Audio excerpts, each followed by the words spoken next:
All right, ladies, I have a question to ask you. Are you giving too much of your power away?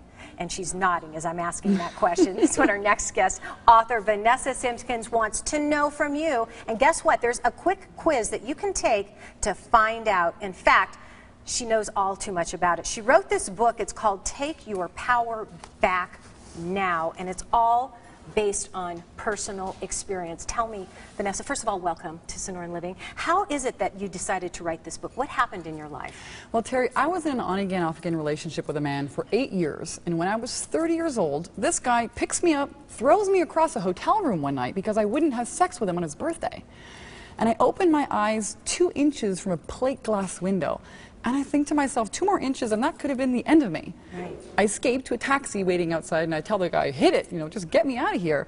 And then it dawns on me, how did I become another statistic that you read about in the newspaper of domestic violence? And according to UN Women, as many as 7 out of 10 women will suffer some form of sexual and or physical abuse within their lifetime. And that's a lot of women. Yes. And that's why I'm so passionate, I'm so excited to be here on your show this morning, really talking about how women can overcome fear, because that's why they stay in abusive relationships or jobs where they're not being appreciated, take their power back and thrive, start creating a life they love. Well, you know what, fortunately and good for you, you had that aha moment, and so many women have not had that moment yet. So there's a few questions that you're asking our viewers out there to ask themselves to find out, you know what, have you given it away? What's the first question we want to ask ourselves? Right, very subtly when women give their power. The first question is, do you avoid speaking your truth so you don't come across as confrontational or impolite? One of my clients went to get her hair trimmed, and they took off 11 inches of her hair. I mean, can you imagine going to the hairdressers and coming out bald? No. Right. And not saying anything?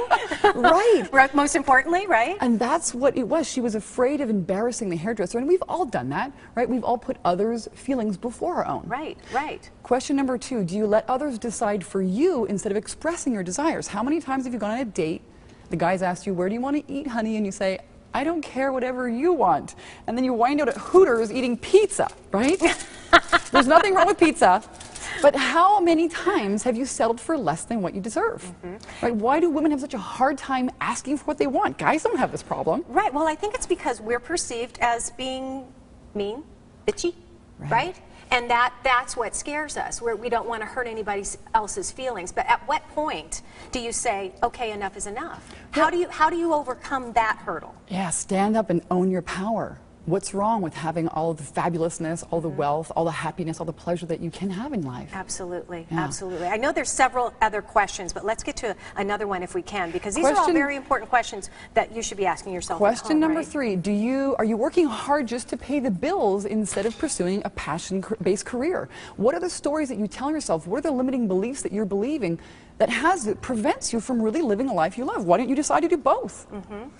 Question number 4, are you staying in a less than ideal relationship because of finances? Now, this is the question I get asked the most by email. Women are, classically in relationships, they're staying there because of fear, because they don't make their own money. I say women need to make their own money so that you're in a relationship because of choice, because you choose to be there, not because you have to be there.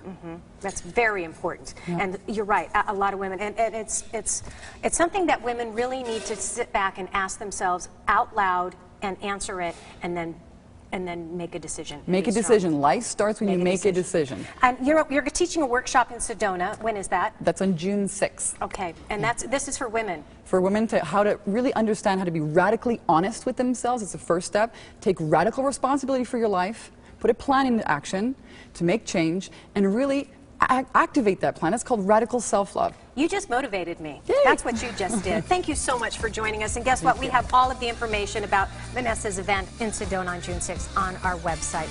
Go out and make it a great weekend. We'll see you back here Monday morning.